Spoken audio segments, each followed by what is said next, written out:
सत्संगत जी प्रेमा ने बोला।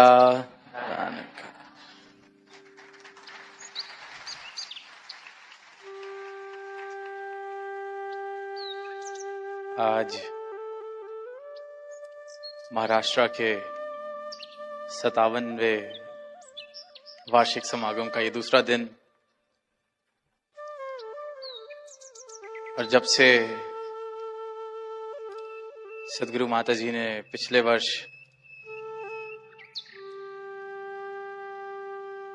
ये इशारा दिया कि अगला महाराष्ट्र का समागम नागपुर की धरती पर होगा, तब से ही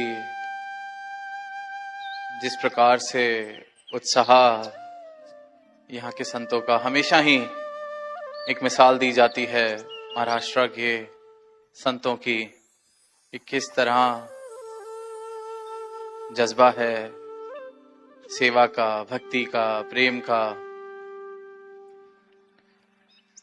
तो बखूबी यहाँ भी नागपुर में वैसा ही जज्बा, वैसा ही उत्साह, वैसा ही हर्ष, एक वैसा ही उत्सव हम सब अपनी आंखों के सामने देख रहे हैं। और बहुत ही सौभाग्य है कि इसका भाग बनने का अवसर हम सबको मिला। संतों ने अपनी वाणी से, चाहे गा के चाहे कह के, सुकून अंतर मन का, द पीस विद इन, स्थिरता, परमात्मा, निरंकार, इन सब के ऊपर अनेकों भाव साझे किए। और हर भाव जो साझा किया जा रहा है या किया जाता है इस मंच से, किसी के भी द्वारा,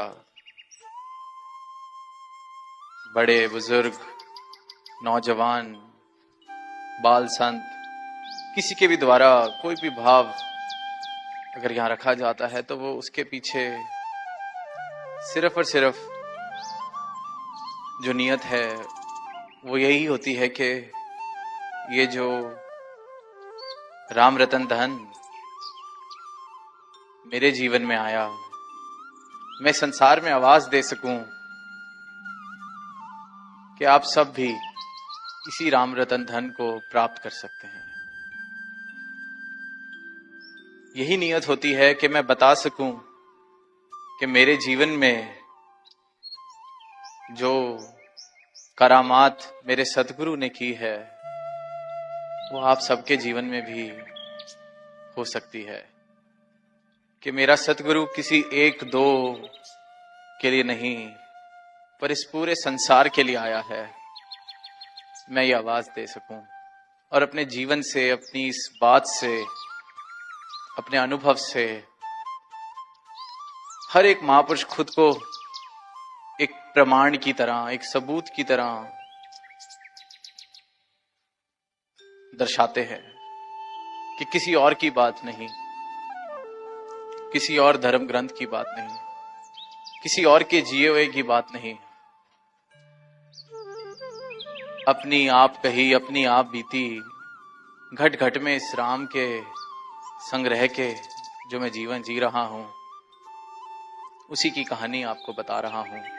और फिर जब वो अपनी वाणी में किसी संत की वाणी का सहारा लेते हैं, किसी वेद ग्रंथ का सहारा लेते हैं, तो वो यही बता रहे हैं कि जो उसमें लिखा है बखूबी मैं भी जी के कह रहा हूं, कि मैं मिला के देख चुका हूं, बात बिल्कुल सटीक है। उन्होंने भी जी के कहा और आज मैं भी जी के कह पा रहा हूं कि ये सत्य जीवन में आया है। और ये सत्य जीवन में आया है, ये परमात्मा जीवन में आया है, तो जीवन में मुझे प्रेम क्या है, सुकून क्या है, इसका कुछ बोध होना शुरू हुआ है। सदगुरु माता जी ने कल अपने प्रवचनों में रिपब्लिक डे के अवसर पर कॉन्स्टिट्यूशन की बात करते हुए कहा कि देश का तो संविधान आज के दिन लागू हुआ, इसको रिपब्लिक डे की तरह सेलिब्रेट किया जाता है। पर अगर एक मानवता का संविधान भी बनाया जाए और हर एक मानव, हर एक इंसान उस मानवता के संविधान को अपने जीवन का आधार बना ले, जीवन में सुकून है, जीवन में परमात्मा है, मेरे पास ब्रह्म ज्ञान है, पर ये कैसा सुकून, ये कैसा परमात्मा मेरे जीवन में है कि किसी और को भक्ति करता देख, किसी और के जीवन को देख, अचानक से सारा सुकून सब भूल बैठता हूं और परेशानी उठने लगती है दिल के अंदर, किसको तो पता ही नहीं। तो वाकई ही कोई ज्ञानी हो जाए, ब्रह्म ज्ञानी हो जाए, सुकून को, परमात्मा को प्राप्त कर ले, उसकी अवस्था तो इतनी सहज हो जाए कि वाकई अगर कोई ऐसी बात भी है तो उससे उसका सुकून नहीं खराब हो सकता।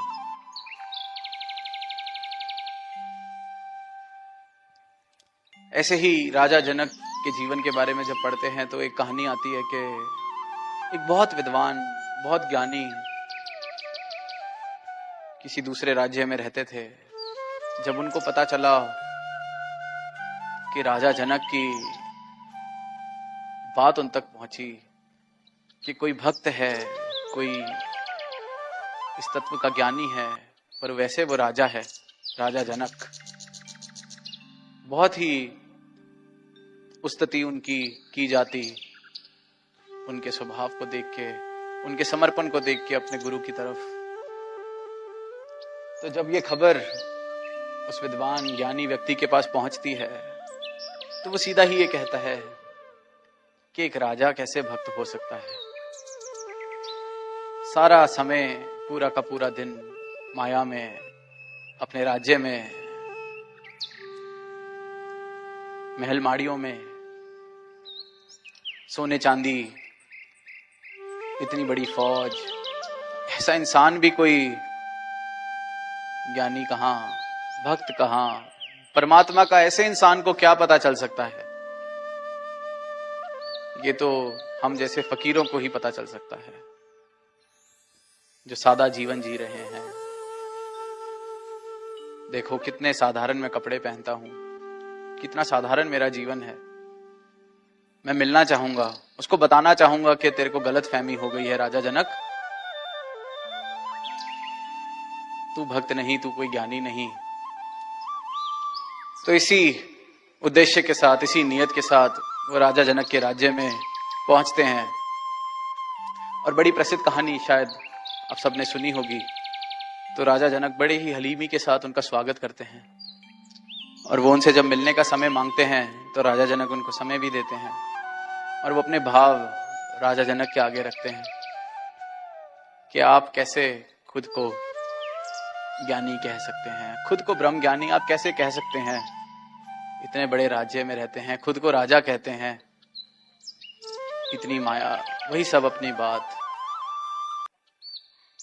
कि परमात्मा तो फकीरी में है, परमात्मा तो इस तरह का जीवन जीने में है, त्याग में है, त्याग करके जीवन जियो।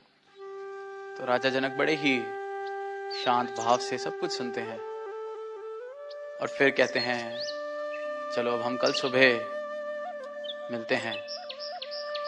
सुबह महल के साथ ही एक जो नदी बह रही है वहां कहते हैं कि आइए हम स्नान के लिए चलते हैं। और जैसे ही दोनों स्नान कर रहे होते हैं तो जो महल का हिस्सा बिल्कुल नदी के किनारे होता है वहां आग लग जाती है। पर राजा जनक बड़े ही सहज स्वभाव से स्नान करते रहते हैं और वो जो विद्वान महात्मा, ज्ञानी महात्मा, वो परेशान होकर कहते हैं कि तुम देखते नहीं कि यहाँ आग लग गई है, इतने सहज कैसे बैठे हो, इस समय भी महल जल जाएगा। तो राजा जनक बड़े ही सहज भाव से अपना स्नान उसमें लगे हैं। पर वो जो पंडित, वो जो ज्ञानी, वो जो विद्वान महात्मा, वो दौड़ कर जाता है और वहां अपना धोती कुर्ता जो पड़ा है उस जमीन पर वो उठाता है कि मेरी धोती और कुर्ता जल जाएगी, तेरे को अपने महल की नहीं पड़ी। तो राजा जनक हंस के बाद में बस इतनी सी बात कहते हैं कि वो आग भी मैंने लगवाई थी। क्योंकि बात इस बात में नहीं कि किसके पास कितना है, जिसके पास जो है और जो नहीं है उस इंसान का उसके प्रति नजरिया कैसा है। क्या मिट्टी को मिट्टी समझता है या अभी भी उसको सब कुछ समझता है? जिसको ये बोध हो गया कि ये माया है, नश्वर है, मिट्टी है, फिर मिट्टी के चाहे ढेर लगे हों आसपास या सिर्फ एक पोटली में मिट्टी हो तो क्या फर्क। तो राजा जनक ने कहा कि मेरे गुरु ने जो मुझे ज्ञान दिया है उससे तो मैं यही सीखा हूं और यही सत्य है कि मिट्टी के चाहे महल हो, मिट्टी के जो मर्जी हो, जितना मर्जी हो, मेरा रस उसमें से खत्म हो चुका है, पर आपका अपने धोती कुर्ते में से रस अभी खत्म नहीं हुआ था।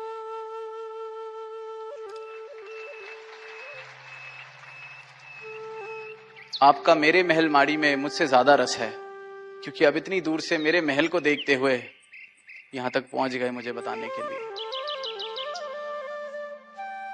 तो ये जो तुलना है कि भक्ति कैसे करी जा सकती है, क्या होता है, भक्ति करने का एकमात्र तरीका देश काल ते समय मुताबिक सदगुरु जी में चलाना है। वक्त का पैगंबर, वक्त का सदगुरु जो कह दे उसको अपने जीवन में लागू कर लेना, वैसे ही अपना जीवन जी लेना भक्ति है, वही समर्पण है। और जिसके जीवन में ये भक्ति, ये समर्पण आ जाए, ऐसा हो ही नहीं सकता कि उस जीवन में सुकून की सुगंध ना आए, सुकून बस ना जाए। और सदगुरु जब ब्रह्म ज्ञान देते हैं तो ये परमात्मा से जब मिलवाते हैं, दर्शन कराते हैं इस परमात्मा के, सत्य के, इस विराट स्वरूप के, तो वो बात भी हम अक्सर सुनते हैं कि शाहरग से भी नजदीक जो परमात्मा है उसके मैं दर्शन कर लेता हूं। पर उससे पहले वाली जो अवस्था है वो जो लिखी गई है कि कस्तूरी कुंडल बसे मृग ढूंढे बन माही, ज्यों घट घट में राम है दुनिया देखे नाही। कि वो जो कस्तूरी की खुशबू जिसके पीछे वो मृग जिसको ढूंढते हुए, जिसको सूंघते हुए पागल हुआ जा रहा है कि ये खुशबू कहां से आ रही है, इस खुशबू तक मैं पहुंच सकूं, उसको पाने की चाहत में जो एक दीवानापन सा उसके अंदर के दौड़े जा रहा है पूरे वन में, पर वैसे वो खुशबू उसकी अपनी नाभि से कस्तूरी कुंडल बसे। तो इंसान भी अनेकों तरीके के सवालों के जवाब ढूंढ रहा है, अनेकों तरीकों की बातों में फंसा हुआ है, खुद की तरह तरीके की, जो चाहे वो बुद्धि की शांति के लिए उसको कुछ चाहिए, चाहे मन की शांति के लिए कुछ चाहिए, चाहे धन, चाहे कुछ भी, इसको ढूंढ रहा है कि कोई सुकून से मैं अपना जीवन जी सकूं। तो वो सुकून सदगुरु जब अपना ब्रह्म ज्ञान देते हैं तो पता चलता है कि कस्तूरी कुंडल बसे। ये तो हर पल मेरी अपनी सच्चाई से मैं वंचित था, अपनी सच्चाई का मुझे बोध नहीं था। अपनी सच्चाई को जान लिया कि मैं हूं कौन, मैं क्या हूं, तो सुकून उसी पल मेरे जीवन में शामिल।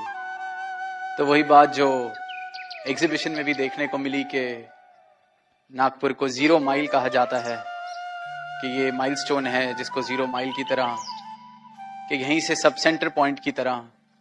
तो अपने जीवन में भी जब 0 माइल पे पहुंच गए, इधर उधर दौड़ना छोड़ दिया, तो 0 माइल पे सुकून मिल जाता है।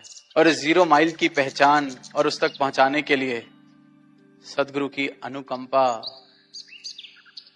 सदगुरु की कृपा और सदगुरु के चरणों में समर्पण के 0 माइल आपने जो दिखाया है, तो मैं 0 बनकर उस 0 माइल पर रह सकूं। सुनने में युगों युगों से संतों ने यही एक संदेश दोहराया है। पीरों ने, पैगंबरों ने, महाराष्ट्र के संतों का हम जिक्र सुनते हैं, उन्होंने भी यही एक बात, सुकून, समर्पण, भक्ति, एक ही बात युगों युगों से ज्यों की त्यों मानव तक पहुंचाई जाती है। और जब सुनते हैं तो लगता है कि इतनी साधारण, इतनी सिंपल। तो दास अक्सर एक बात कहता है कि truth is always simple. It is the simplest of things in life. सत्य बहुत साधारण है, और जो साधारण है वही सत्य है और वही परमात्मा है। उसको कॉम्प्लिकेट, उसको मुश्किल इंसान ने खुद बना रखा है, खुद को सत्य से दूर ले जाकर। Man is living so far away from the truth, living in complexities created by his own mind, by the society that he lives in. But the real truth is very simple. And although it is very simple, still it is the most difficult thing to understand and live. चाहे सत्य जितना भी सरल और साधारण है, उतना ही मुश्किल इसको अपने जीवन में उतारना, उतना ही मुश्किल इसको जीना। और इसी मुश्किल को हल सतगुरु कर देते हैं। हर मुश्किल दा हल सतगुरु है। कल भी सतगुरु सी, अज भी सतगुरु है। एक एक मुश्किल, इतनी साधारण सी बात को मनुष्य ने अपने लिए इतना कॉम्प्लिकेट, इतना मुश्किल कर लिया है। खुद उलझ के बैठ गया है अपने बनाए हुए जाल में। मकड़ी जैसा हाल है। उसको लग रहा है कि मैं बहुत सुंदर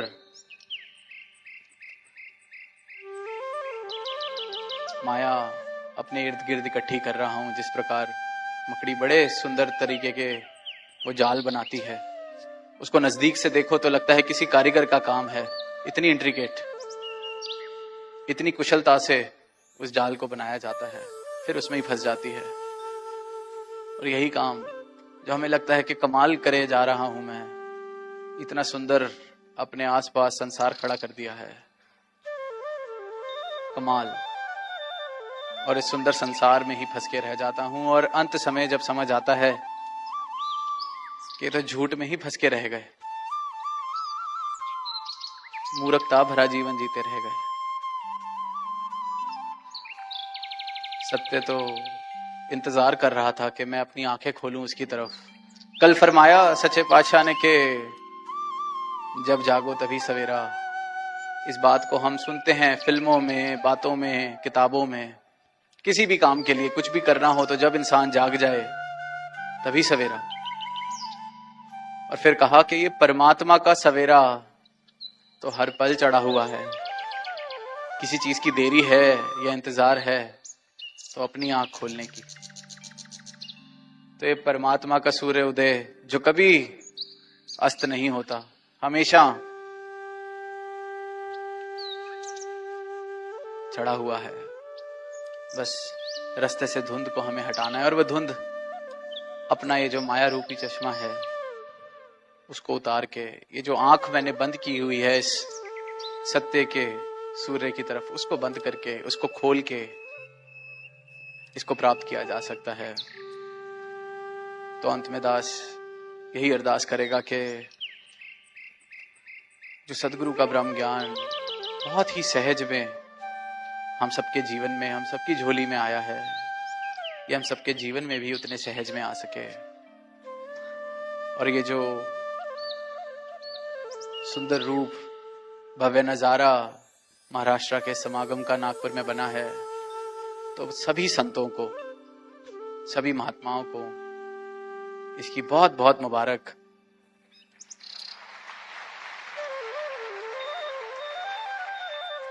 सेवा दल के भाई बहन जिन्होंने दिन रात एक करके सेवाएं की, और महापुरुष जिन्होंने अपनी अपनी जैसी जैसी सेवा सदगुरु ने उनको बख्शी हुई है, बखूबी सबने निभाई, तो आज ये नजारा बना है। और ये समागम तो इनकी कृपा से होते ही रहेंगे और विशाल होते रहेंगे।